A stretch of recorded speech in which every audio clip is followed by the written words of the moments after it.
आज जज साहब ने ये कहते हुए अपनी बात को शुरू किया था कि मेरे पीछे जो बोर्ड लगा हुआ है उस पर सत्यमेव जयते उस तख्ती पे लिखा हुआ है, जिसका मतलब ये होता है कि सच की ही जीत होगी। देर लगी है लेकिन आप लोगों के केस में भी सच जीता है।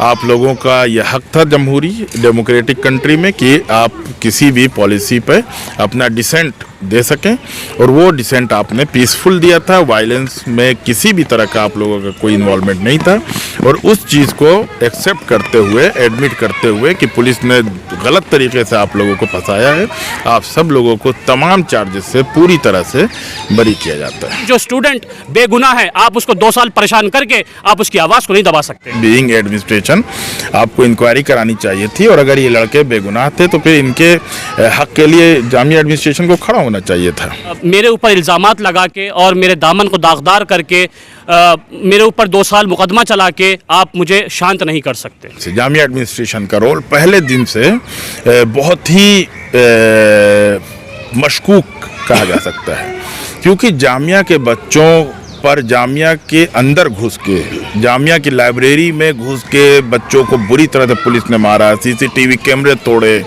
प्रॉपर्टीज़ डैमेज की, लड़कों की एक आध लड़कों के हड्डियाँ टूटी उसमें, लेकिन जामिया ने उन लोगों के खिलाफ कोई एक्शन नहीं लिया, क्योंकि इल्ज़ामात इनके ऊपर 307, 308 से लेके, यानी कत्ल की कोशिश से लेकर के दंगा फसाद, अनलॉफुल असेंबली और कॉन्स्पिरेसी, ये सारे 17 सेक्शंस थे, लेकिन किसी एक सेक्शन में भी जो इंग्रेडिएंट थे वो पूरे नहीं हो रहे थे। इसलिए कोर्ट ने इन तमाम लोगों के ऊपर चार्जेस लगाने से साफ मना करते हुए इनको पूरी तरह से डिस्चार्ज कर दिया, या आप कह सकते हैं कि इनको बाइज्जत बरी कर दिया गया। दोस्तों, आज का दिन उन सब के लिए खुशी का दिन है जो कहीं ना कहीं पूरे हिंदुस्तान में सीए प्रोटेस्ट में शामिल थे।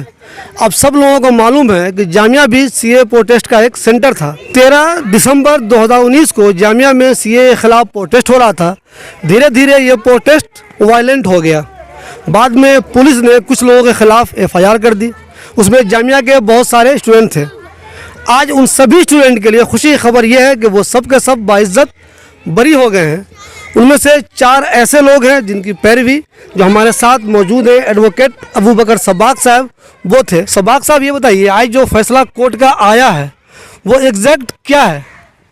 देखिए, 13 दिसंबर को सीए एनआरसी के ख़िलाफ़, सीए एनआरसी का जब बिल पार्लियामेंट में पास हुआ तो उसके ख़िलाफ़ न सिर्फ हिंदुस्तान में बल्कि पूरी दुनिया में, ख़ास तौर से मुसलमानों में इस चीज़ को लेकर एक बेचैनी थी। डेमोक्रेसी में, जमहूरियत में हर शहरी को ये आज़ादी होती है कि अगर उसको किसी भी हुकूमत की पॉलिसी से इख्तिलाफ है तो अपने इख्तिलाफ को पीसफुल जमहूरी दस्तूरी अंदाज में अपने एहतजाज को दर्ज कराए। जामिया के बच्चों ने फैसला किया कि हम उस पर एहतजाज करेंगे। उन्होंने जामिया नगर पुलिस स्टेशन में पहले से एप्लीकेशन दी कि हम इस इशू पर प्रोटेस्ट करेंगे और संसद भवन तक जाएंगे। पुलिस ने बैरिकेडिंग की। इस मामले की जो एफआईआर है उसमें कंप्लेनेंट खुद एसएचओ साहब हैं जामिया नगर के। वो एफआईआर में लिखते हैं कि उनको खबर मिली कि जामिया नगर में, जामिया मिलिया इस्लामिया में प्रोटेस्ट होने वाला है। उस प्रोटेस्ट को रोकने के लिए उन्होंने जामिया मिलिया के सामने और थोड़ा सा आगे बढ़ के होली फैमिली के गेट पर उन्होंने बैरिकेडिंग की। एफआईआर के मुताबिक तकरीबन 1000 बच्चे जामिया से निकले और उनको उस बैरिकेडिंग पर रोक लिया गया और उनको समझाया गया कि आप लोग ये वायलेंस ना करें, प्रोटेस्ट ना करें, बल्कि वापस जाएं। जबकि वहाँ पे वीडियोग्राफी भी हुई, फ़ोटोज़ भी उस वक्त लिए गए। उस एफआईआर में ये लिखा हुआ है कि पहले लड़कों को रोका गया, उनको समझाया गया, उनसे मना किया गया, लड़के नहीं माने, लड़के वायलेंस पे उतारू हो गए। जब वायलेंस पे उतारू हो गए उन्होंने पथराव किया, उन्होंने डंडे भांजे, उन्होंने जो है उनके पास हथियार थे, उन्होंने बैरिकेडिंग तोड़ी और आगजनी की। पब्लिक की जो प्रॉपर्टी थी और जो प्राइवेट लोगों की कारें गाड़ियाँ थी उनको जलाया। और फिर ये मामला क्राइम ब्रांच दिल्ली के पास गया और क्राइम ब्रांच दिल्ली ने फिर उसको इन्वेस्टिगेशन की और उसकी चार्जशीट आई। लंबे आर्गूमेंट्स हुए चार्ज पर कि जो चार्जशीट आई है और उस चार्जशीट में दौरान तफ्तीश जो भी एविडेंस आए हैं, क्या वो एविडेंस ये कहते हैं कि ये जामिया के लड़के उस वायलेंस में मौजूद थे। उस पर बाकायदा बहस हुई और जो वीडियो सामने आए उसमें बहुत ही बेसिक कंट्राडिक्शन था, क्योंकि जिन वीडियोस में जामिया के ये स्टूडेंट हैं उन वीडियोस में ना तो बैरिकेडिंग गिरी है, ना किसी के हाथ में कोई हथियार, डंडा, पत्थर या स्टोन पेल्टिंग या आगजनी, किसी तरह का कोई वो वाकया या वो होता हुआ नहीं दिखाई दे रहा है। दूसरी तरफ जो CDR है, चूँकि लड़के वहीं पर पढ़ते हैं, वहाँ के बोनाफाइड स्टूडेंट हैं, वहीं पे लाइब्रेरी भी है, उसी में हॉस्टल भी है, उसी एक कैंपस में, तो इसलिए CDR की लोकेशन होना ज़रूरी है। और जो जिन वीडियोस में इन्होंने वायलेंस दिखाया है, आगजनी हो रही है, पथराव हो रहा है, वो सारे रात के अंधेरे के हैं, जबकि खुद पुलिस की रिपोर्ट और पुलिस की FIR ये कहती है कि जो प्रोटेस्ट था वो दोपहर में 3 बजे था। तो किसी भी तरह से वो जो पूरा पुलिस का वर्जन था उसके सपोर्ट में कोई सबूत नहीं था, क्योंकि अनलॉफुल असेंबली जब डिक्लेयर होने की बात की जा रही है, तोड़ फोड़ वायलेंस, उस वक्त ये लड़के नहीं हैं। इन्होंने कहा कि वहाँ पर 144 धारा का पहले से नाफिज थी, ऐसा कोई भी ऑर्डर ऑन रिकॉर्ड पेश करने में प्रोसिक्यूशन पूरी तरह से नाकाम रहा। इन बुनियादों पर इन तमाम लड़कों के खिलाफ किसी भी तरह का कोई भी ऐसा सबूत मौजूद ना होने की सूरत में, जो कि इन इल्ज़ामात से, क्योंकि इल्ज़ामात इनके ऊपर 307, 308 से लेके यानी कत्ल की कोशिश से लेकर के दंगा, फसाद, अनलॉफुल असेंबली और कॉन्स्पिरेसी, ये सारे 17 सेक्शंस थे। लेकिन किसी एक सेक्शन में भी जो इंग्रेडिएंट थे वो पूरे नहीं हो रहे थे, इसलिए कोर्ट ने इन तमाम लोगों के ऊपर चार्जेस लगाने से साफ मना करते हुए इनको पूरी तरह से डिस्चार्ज कर दिया, या आप कह सकते हैं कि इनको बाइज्जत बरी कर दिया गया। इन बच्चों का जामिया ने इस दौरान हो सकता है शक की निगाह से देखा हो, उनकी स्टडी मुतासिर हुई हो, ये भी हो सकता है, उनके अपने जो रिश्तेदार हैं वो भी इनसे दूर हटने लगे हों। तो आखिर ऐसा होता क्यों है? पुलिस क्या जानबूझकर माइनॉरिटी को तंग करती है, या वो चाहती है ऐसा कुछ भी ना हो, जो हुकूमत के खिलाफ कोई प्रोटेस्ट ऐसा नहीं हो जिसमें हुकूमत टारगेट में हो? देखिए, पुलिस का और जामिया का दोनों का रोल पहले दिन से, जामिया एडमिनिस्ट्रेशन का रोल पहले दिन से बहुत ही मशकूक कहा जा सकता है, क्योंकि जामिया के बच्चों पर जामिया के अंदर घुस के, जामिया की लाइब्रेरी में घुस के बच्चों को बुरी तरह से पुलिस ने मारा, CCTV कैमरे तोड़े, प्रॉपर्टीज़ डैमेज की, लड़कों की, एक आध लड़कों के हड्डियाँ टूटी हैं उसमें, लेकिन जामिया ने उन लोगों के खिलाफ कोई एक्शन नहीं लिया। इन लड़कों के खिलाफ भी जो झूठे केस दर्ज किए गए थे, इस पर जामिया एडमिनिस्ट्रेशन को इनके साथ खड़ा होना चाहिए था, लेकिन कोई भी इनके साथ खड़े होने को तैयार नहीं था।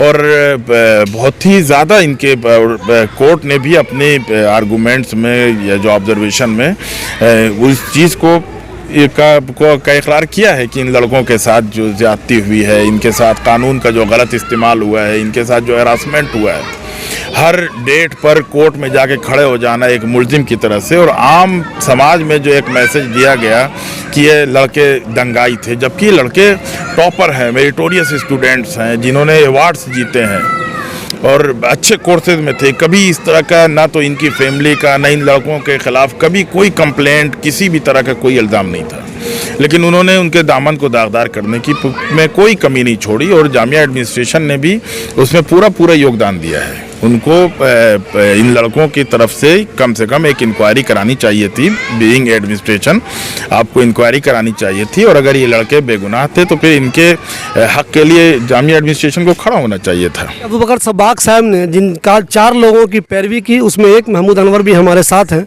महमूद जामिया के स्टूडेंट रहे उस टाइम। महमूद, हमें ये बताइए, आप क्या इस इल्ज़ाम में आने के बाद जो आप एक इल्ज़ाम लगा, तो जामिया यूनिवर्सिटी का, एडमिनिस्ट्रेशन का, आपके टीचरों का क्या रवैया रहा आपके साथ? सबसे पहले तो मैं अल्लाह का शुक्रिया अदा करता हूँ जिन्होंने मुझे अपने अफ़ज़मान में रखा। उसके बाद अपने माँ बाप का जिन्होंने दिन रात मेरे लिए दुआएं करी। उसके बाद बड़े भाई एडवोकेट अबू बकर सब्बाक साहब जिन्होंने मेरा केस पूरी ईमानदारी और मजबूती से लड़ा। उसके बाद मेरे दोस्त और जितनी भी पूरी जामिया की बिरादरी है उनका मैं शुक्रिया अदा करता हूँ कि आज 2 साल के बाद फ़ाइनली हम बाइज़्ज़त बरी हुए हैं। इस दौरान क्या आपकी तालीम मुतासिर हुई? देखिए सिर्फ तालीम नहीं, पूरा मेंटल हरासमेंट इसमें होता है। और सबसे बड़ी बात यह है कि स्टेट हमेशा ऐसे स्टूडेंट को, ऐसे वोकल स्टूडेंट को टारगेट करता है जो उसके अगेंस्ट में खड़ा होता है या जुल्म के ख़िलाफ़ जो आवाज़ उठाता है उसको हमेशा टारगेट करता है। और इसमें सिर्फ पुलिस नहीं, बराबर जितनी भी पूरी गवर्नमेंट एजेंसीज़ हैं और जो भी इंक्वायरी इन्वेस्टिगेशन ऑफिसर है वो सब इसके अंदर इंक्लूड होते हैं, ताकि इनको इतना हरास कर दिया जाए कि आगे कोई भी एक्टिविटी ऐसी हो तो इसमें वो जाने की ज़रूरत ना करें। अब एक लॉ अगर हमारे अगेंस्ट आया वो मुझे नहीं पसंद है। Being a student it's my democratic right to raise my voice, to raise against the dissent. But अगर मुझे वो चीज़ नहीं पसंद है तो आप उसमें मेरे ऊपर इल्ज़ामात लगा के और मेरे दामन को दागदार करके मेरे ऊपर 2 साल मुकदमा चला के आप मुझे शांत नहीं कर सकते। बस एग्जैक्ट ये बताइए, उस दिन जामिया में आप थे तो क्या कर रहे थे और आपका रोल उस दिन जामिया में पूरे दिन भर क्या था उस दिन? देखिए, जामिया मिलिया इस्लामिया मेरी यूनिवर्सिटी है और जिस गेट की बात करी थी वो गेट नंबर 1 इंजीनियरिंग फैकल्टी का गेट है। मैं अपने डिपार्टमेंट के गेट के बाहर नहीं रहूँगा तो कहाँ रहूँगा? अगर पुलिस का ये कहना था कि ये वहाँ पे मौजूद थे तो हाँ मैं मौजूद था, और मेरा मौजूद होना मेरे क्राइम को जस्टिफाई नहीं करता है। मैं वहाँ मौजूद था क्योंकि वो मेरी यूनिवर्सिटी है। मैं वहाँ इसलिए मौजूद था क्योंकि वो प्रोटेस्ट उस बिल के मैं ख़िलाफ़ था, मैं इसलिए वहाँ मौजूद था। अब आप हरास करके और 2 साल मुकदमा चला के आपने सारी इसमें कोशिशें कर दी, पीपी को चेंज कर दिया, आप कभी एब्सेंट हो जाते थे, कभी आप केस को बढ़ाने की कोशिश करते थे। आपने ये सारे हथकंडे अपनाए ताकि हमारी आवाज़ को आप दबा सके और आगे कभी भी किसी तरह का कोई बिल या कुछ XYZ कुछ भी आता है तो ये स्टूडेंट ना खड़े हो सके। अब जिस कॉन्स्टिट्यूशन की हम बात करते हैं, डॉक्टर B.R. अम्बेडकर साहब ने खुद, उनका एक कोट है, educate, agitate and organise. Being a PhD scholar of Jamia Millia Islamia, it's my fundamental right also to raise my voice against that dissent. अगर मैं अपनी आवाज़ को बुलंद कर रहा हूँ तो जो लोग आज कुर्सी पे बैठे हुए हैं वो भी स्टूडेंट रहे होंगे, कभी यूनिवर्सिटी के अंदर उन्होंने भी जुल्म के खिलाफ लड़ाई लड़ी होगी, और जब वो जुल्म के खिलाफ लड़ाई लड़के आज वो गद्दी पे बैठे हैं तो उनको ये समझना चाहिए कि स्टूडेंट राइटर नहीं होता है, स्टूडेंट हथियार लेके नहीं, कलम लेके यूनिवर्सिटी के अंदर आता है। और आप हथियार से नहीं, आप कलम से डरते हैं, क्योंकि हथियार जो उठाता है आप उसको पकड़िए, हम आपका साथ देंगे, लेकिन जो स्टूडेंट बेगुनाह है आप उसको 2 साल परेशान करके आप उसकी आवाज़ को नहीं दबा सकते। देखिए, 2 साल आपको परेशान किया गया, आप खुद मेंटली टॉर्चर हुए, आपके घर वाले भी परेशान हुए। बहुत से लोग ऐसे होते हैं जो हिम्मत हार देते हैं, अब ना मैं किसी प्रोटेस्ट का हिस्सा न बनूंगा, अपना क्लास करूंगा, जॉब करूंगा, मेहनत करूंगा, करियर बनाऊंगा, घर बसाऊंगा अपना। तो क्या आइंदा आप इस तरह के किसी प्रोटेस्ट में जाएंगे, या आपको लगता है कि नहीं, आपका हौसला और ज़्यादा मजबूत हो गया है और जब भी कुछ गलत चीज़ होगी उसके खिलाफ आपका प्रोटेस्ट जारी रहेगा? टू बी ऑनेस्ट, इन सब इश्यूज़ के बाद इंसान बहुत ज़्यादा मजबूत हो जाता है।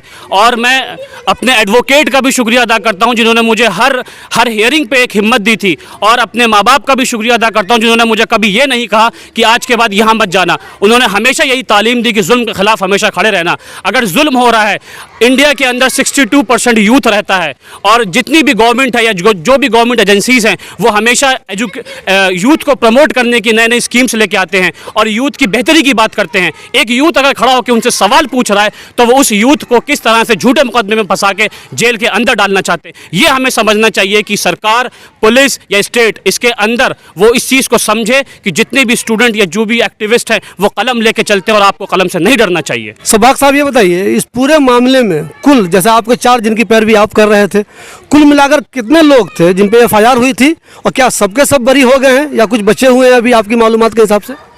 देखिए, FIR में इन लोगों का नाम नहीं था, बाद में सप्लीमेंट्री चार्जशीट में इनका नाम आया था। टोटल 14 लोग थे। एक लड़का इलाके का लोकल था जिनका इस स्टूडेंट से कोई लेना देना नहीं था, उसके ख़िलाफ़ चार्ज फ्रेम हुआ है, और उसके बारे में मैं नहीं बता सकता हूँ या मेरा बोलना मुनासिब नहीं होगा।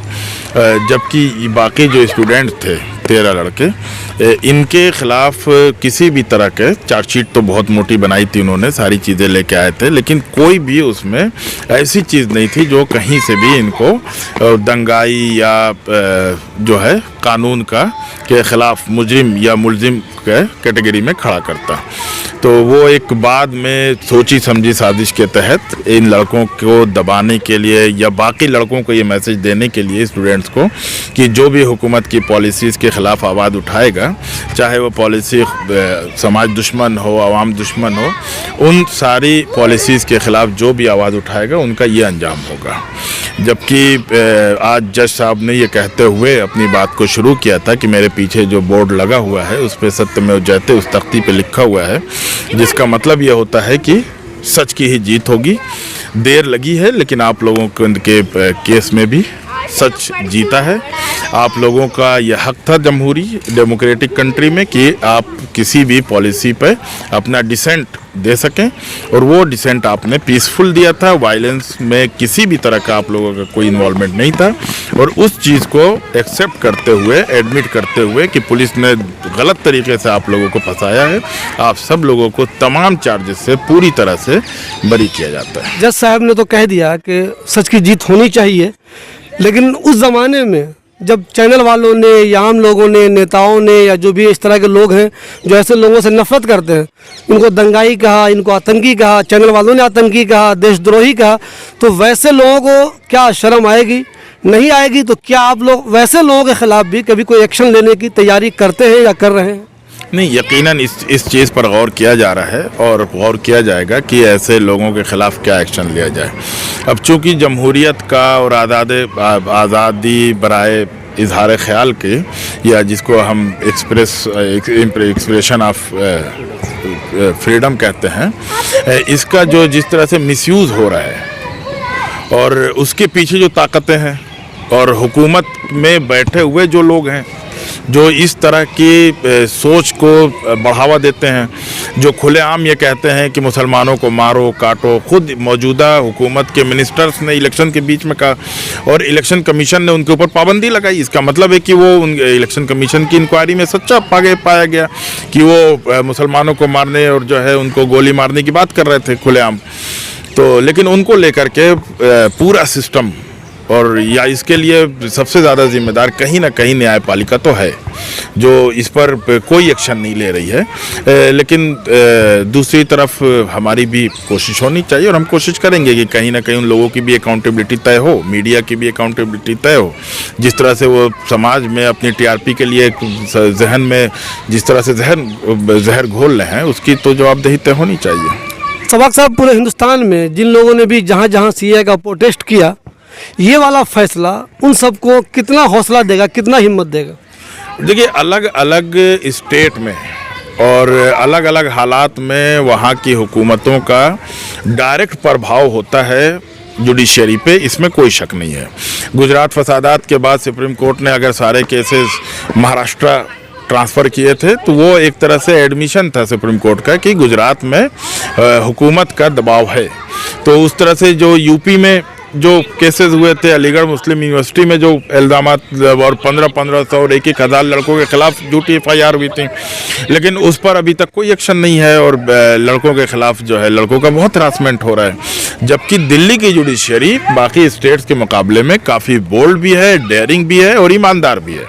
तो इसलिए इस तरह के दिल्ली से फैसले आने से यकीनन एक मैसेज तो जाएगा पूरे मुल्क में कि जिस तरह से इन्होंने अब आप अंदाज़ा लगाइए कि यूपी में सुप्रीम कोर्ट के इस डायरेक्शन के बाद भी कि 124A में सेडिशन के तहत ना तो कोई मुकदमा दर्ज होगा और ना कोई फैसला दिया जाएगा, उस पर स्टे कर दिया। उसके बावजूद अभी रिसेंटली यूपी की एक ज़िला अदालत ने फैसला दे के 124A में CA NRC के ही प्रोटेस्ट के बीच के FIR में उसको सजा दी है। तो ये तो है कि ख़ास तौर से यूपी की जुडिशरी कहीं ना कहीं ऐसा लगता है कि वो सुप्रीम कोर्ट या जो क्रिमिनल मैनुअल है उससे नहीं चल रही है।